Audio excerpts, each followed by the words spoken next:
Good morning, students. Myself, Dr. Rajaram, Assistant Professor, Government Dungar College, Bikaner. Now, I teach you BSc Part First Inorganic Chemistry, Chapter Atomic Structure, and we will discuss now electronic configuration.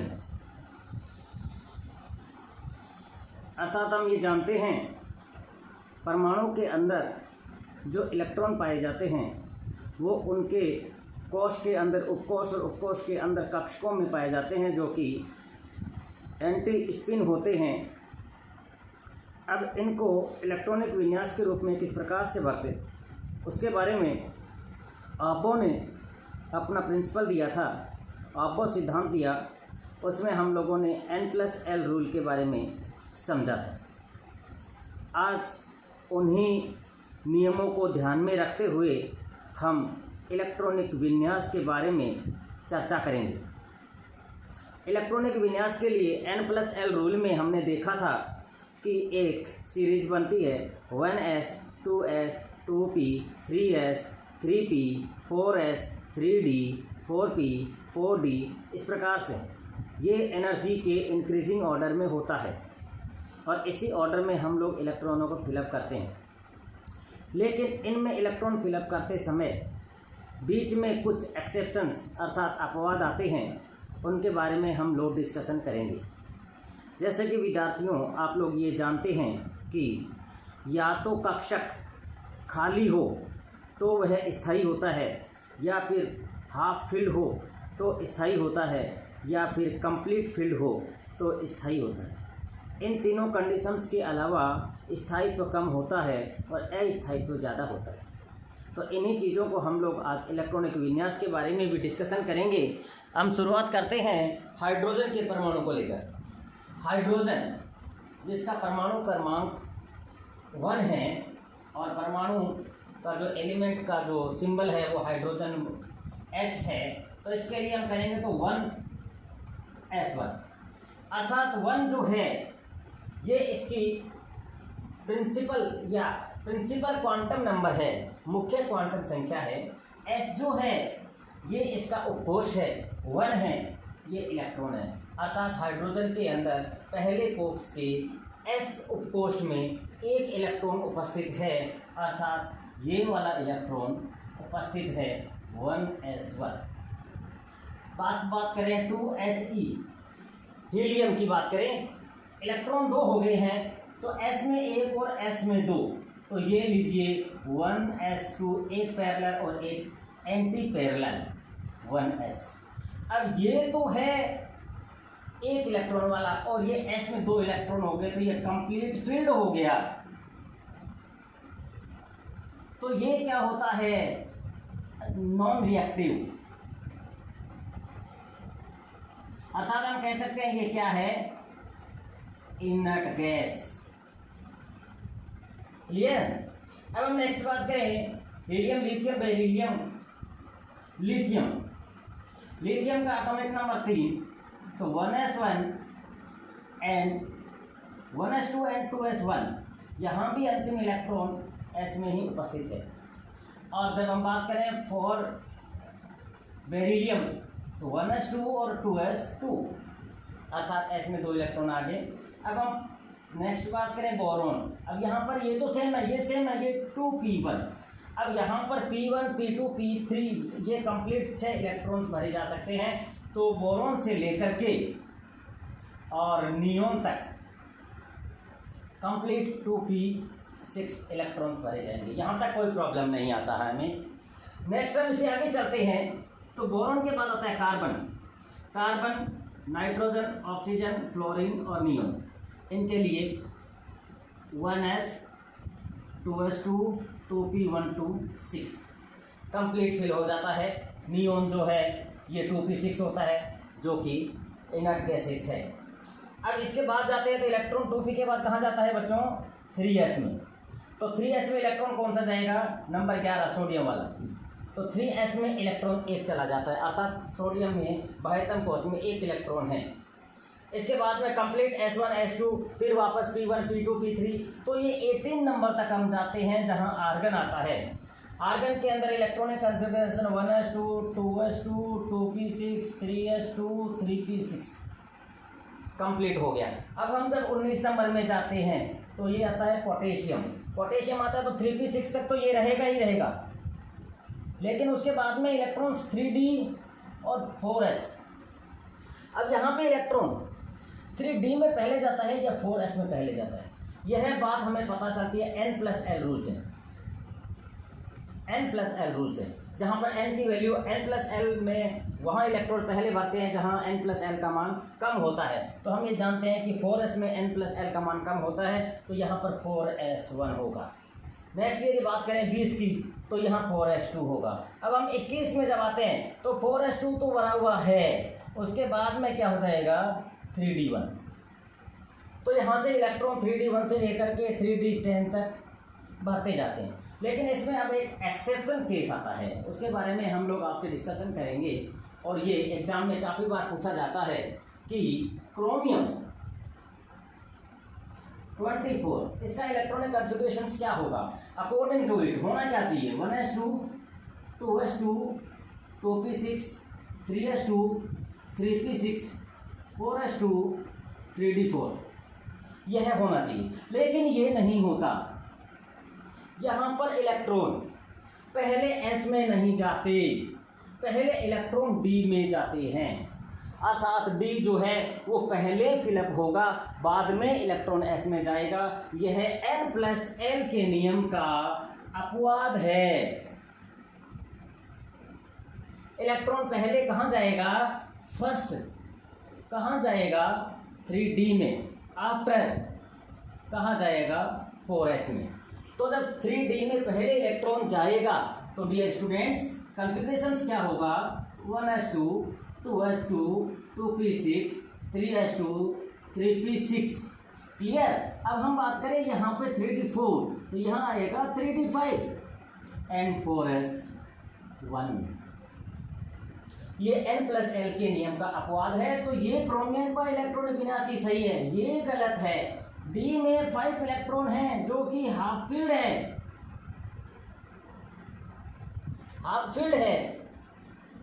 अब इसके बाद next में 25 number में हम जाते हैं manganese में, तो ये सब सेम है। 3d5 रहता है और 4s2 हो जाता है, इलेक्ट्रॉन वापस s में चला गया, d में नहीं जाएगा क्योंकि d हाफ फील्ड है। ये जब तक अपने आप को हाफ फील्ड रख सकता है ये रखेगा। आफ्टर दैट इसके बाद में जब हम आगे चलें, इससे आगे चलेंगे बच्चों, तो इलेक्ट्रॉन डेफिनेटली वापस पहले जैसी कंडीशन रहेगी और ये 26 आयरन चालू हो जाएगा। तो यहाँ पर 1s2 2s2 2p6 3s2 3p6 और 4s2 और 3d6 वापस वही केस हो गया। अब हम वापस चले 29FeCu में, कॉपर में। तो कॉपर में क्या होना चाहिए 1s2 2s2 2p6 3s2 3p6 और 4s2 और 3d9, लेकिन ये नहीं होता। यहाँ फिर यही n+l के नियम का यहाँ पे ये अपवाद है, अपवाद है। इलेक्ट्रॉन पहले कहाँ जाएगा, पहले कहाँ जाएगा 3d में, बाद में कहाँ जाएगा 4s में। तो इलेक्ट्रॉन भरने का क्रम क्या होगा 1s2 2s2 2p6 3s2 3p6 और 3d10 and 4s1 3d10 complete field. तो यही इलेक्ट्रॉनिक विन्यास इसका सही है। तो यहाँ कॉपर का s में एक इलेक्ट्रॉन है, इसलिए कॉपर जो होता है वो +1 में भी होता है। जिंक में आगे बात करेंगे 30 में, तो यहाँ s2 हो जाएगा और जिंक हमेशा +2 ऑक्सीडेशन स्टेट ही शो करता है। तो इस प्रकार से ये इलेक्ट्रॉनिक कॉन्फ़िगरेशंस का एक ये टॉपिक था जो कि हमने आपसे डिस्कशन किया, और आपको सारे इलेक्ट्रॉनिक कॉन्फ़िगरेशंस देख करके समझ करके लिखने हैं। दिक्कत आती है तो आप पूछ सकते हैं, बाद में ऑनलाइन पूछ सकते हैं।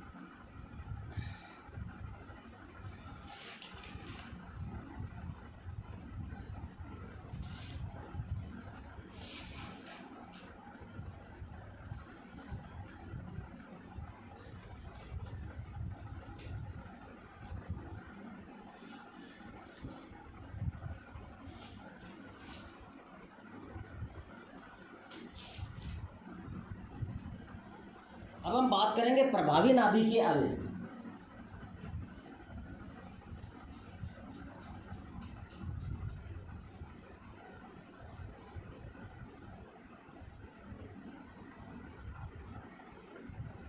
प्रभावी नाभिकीय आवेश।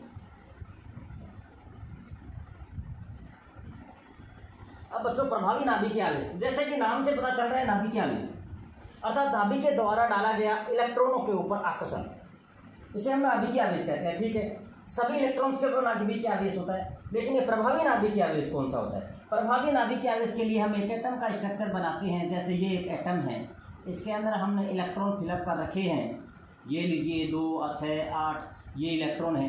तो इसके इलेक्ट्रॉन्स का इस पर अट्रैक्शन, इसके बाद इसके ऊपर अट्रैक्शन, इसके बाद इसके ऊपर अट्रैक्शन, तो यहाँ अट्रैक्शन, यहाँ अट्रैक्शन और यहाँ अट्रैक्शन। तो जो बचा हुआ अट्रैक्शन लास्ट इलेक्ट्रॉन तक पहुँचता है उसे हम लोग प्रभावी नाभिकीय आवेश कहते हैं। नाभिक का वह आकर्षण जो परमाणु के बाह्यतम कोश के इलेक्ट्रॉन तक पहुँचता है, वह आवेश उस परमाणु का प्रभावी नाभिकीय आवेश होता है। एक बात होता है आवरणीय प्रभाव। आवरणीय प्रभाव अर्थात इलेक्ट्रॉन इलेक्ट्रॉन के बीच का प्रतिकर्षण। ये 2 इलेक्ट्रॉन्स हैं, इन दोनों के बीच का प्रतिकर्षण जितना ज़्यादा होगा आवरणीय प्रभाव उतना ही ज़्यादा होगा। आवरणीय प्रभाव यदि ज़्यादा है तो प्रभावी नाभिकीय आवेश का मान हमेशा कम होगा। अब आवरणीय प्रभाव ज्ञात करने के लिए फॉर्मूले भी दिए गए हैं। किसी परमाणु के आवरणीय स्थिरांक का ज्ञात करने के लिए फॉर्मूला है S बराबर Z minus Z effective. S बराबर Z माइनस Z इफेक्टिव, ये है आवरणीय प्रभाव ज्ञात करने का फॉर्मूला। अब ये S क्या है, यहाँ पर आवरणीय स्थिरांक है और Z इफेक्टिव प्रभावी नाभिकीय आवेश है। आवरणीय स्थिरांक की गणना स्लेटर ने बताई थी। किसने बताई थी? स्लेटर ने। तो स्लेटर ने एक नियम दिया था, उसके आधार पर आवरणीय कांस्टेंट की कैलकुलेशंस होती है। इसके कुछ नियम हैं। नंबर 1, किसी इलेक्ट्रॉन के भीतर वाले इलेक्ट्रॉनों का आवरण प्रभाव होता है, उससे बाहर वाले इलेक्ट्रॉनों का आवरणीय प्रभाव नहीं पड़ता। अंदर वाले इलेक्ट्रॉनों का ही स्क्रीनिंग इफेक्ट प्रभाव पड़ता है, बाहर वालों का नहीं। नंबर 2, S या P इलेक्ट्रॉनों का स्क्रीनिंग में निम्न प्रकार योगदान होता है। यदि उसी कक्षक के प्रत्येक इलेक्ट्रॉन है तो 0.35 मानते हैं, N कक्षक है, उसके प्रत्येक इलेक्ट्रॉन का 0.35, उसके अंदर के कोश अर्थात N-1 बाहर वाले से एक अंदर की तरफ उसके इलेक्ट्रॉन का जो आवरणीय प्रभाव है उसका मान है 0.85 और उसके अंदर 2 है तो उसके लिए 1.0। देखिए बच्चों, जैसे मैंने ये आपको एग्जांपल बताया, इसमें ये जो बाहर का इलेक्ट्रॉन है ये अंदर का इलेक्ट्रॉन है और ये सबसे अंदर का इलेक्ट्रॉन है। ये यदि N है तो ये N-1 है और ये N-2 है। तो सबसे बाहर जो N है उसका तो होता है 0.35, इसका तो है 0.35 और इसका है 0.85 और इसका है 1.0। जैसे जैसे नाभिक की तरफ खिसकते जाते हैं ये S की वैल्यू बढ़ती जाती है। नंबर 3, किसी D या F इलेक्ट्रॉन के आवरणीय स्थिरांक निम्न प्रकार से योगदान होता है। D के लिए प्रत्येक इलेक्ट्रॉन का होता है 4D। D ऑर्बिटल के लिए ईच इलेक्ट्रॉन की जो वैल्यू है वो 0.35 ही होती है D के लिए, और उसके अंदर के कोश के प्रत्येक इलेक्ट्रॉन के लिए D के अंदर जो इलेक्ट्रॉन है उनके लिए कितनी होती है? 1.0 होती है।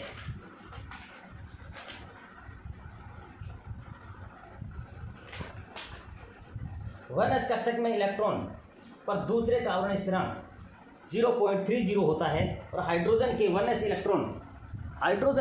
इलेक्ट्रॉन के लिए आवरणीय स्थिरांक 0.05 होता है। इस प्रकार से ये वैल्यूज आप लोग फॉर्मूले में रखें और आवरणीय स्थिरांक की गणना आप करते जाएं। आज ये आपका परमाणु संरचना का पाठ खत्म होता है। अब आप लोग जो भी क्वेश्चंस हैं उनको एक बार करके देखिए, आपको कोई प्रॉब्लम्स नहीं आएगी, आपका क्वेश्चन पेपर भी सही जाएगा। ये हमारी आप लोगों यही हमारी आशा है कि आप लोग पेपर में अच्छे से अच्छा करके आएंगे। परमाणु संरचना में हमने जो टॉपिक्स कवर किए हैं वो लगभग सारे टॉपिक्स कवर हो गए हैं। एक श्रोडिंगर इक्वेशन है वो रह गई है, उसको प्लीज़ आप लोग अपने बुक्स के अंदर देख करके, या फिजिक्स का जो लेक्चर होता है और एक बीएससी थर्ड ईयर का भी एक ऑनलाइन में लेक्चर पड़ा है, वहाँ से भी आप देख करके कर सकते हैं। फिजिकल केमिस्ट्री का पोर्शन है वो काफ़ी जगह मिल जाता है, ऐसी कोई प्रॉब्लम नहीं है। अब आप लोग नेक्स्ट टाइप पे हम लोग बात करेंगे, नेक्स्ट टॉपिक पीरियोडिक टेबल की, जो कि मेरा नेक्स्ट लेक्चर होगा। अब आप लोग परमाणु संरचना से रिलेटेड कोई प्रॉब्लम है तो आप माइंड में मत रखिए, सारी चीज़ें हमने शॉर्ट आउट की है। लगभग क्वेश्चन डिब्रोगली का डेफिनेटली आता है, डिब्रोगली के साथ हाइजेनबर्ग आता है। हाइजेनबर्ग के बारे में बात करें तो क्वांटम जो नंबर है, क्वांटम नंबर, उसके ऊपर डेफिनेटली एक क्वेश्चन बनता है। n+l ऑब्बो प्रिंसिपल बनता है। इलेक्ट्रॉनिक कॉन्फ़िगरेशन चाहे कॉपर का पूछे चाहे क्रोमियम का पूछे, 100% इनमें से एक का इलेक्ट्रॉनिक विन्यास आपसे पूछा जाता है। स्थायित्व के बारे में भी बात करेंगे तो हमेशा पूछा जाता है कि किसका स्थायित्व ज़्यादा होता है। तो आप लोग कह सकते हैं कि खाली जो ऑर्बिटल है, वैकेंट ऑर्बिटल है, वो ज़्यादा स्थायी होते हैं। हाफ फील्ड ऑर्बिटल होते हैं वो भी ज़्यादा स्थायी होते हैं, और कंप्लीट फील्ड ऑर्बिटल होते हैं वो भी ज़्यादा स्थायी होते हैं। तो इन चीज़ों के लिए आप लोग कंप्लीट बताएं और पूरा ध्यान में रखें। नेक्स्ट टाइम हम बात करेंगे पीरियोडिक टेबल की। आपका फ्यूचर, आपका भविष्य उज्जवल हो, इसी आशा के साथ धन्यवाद।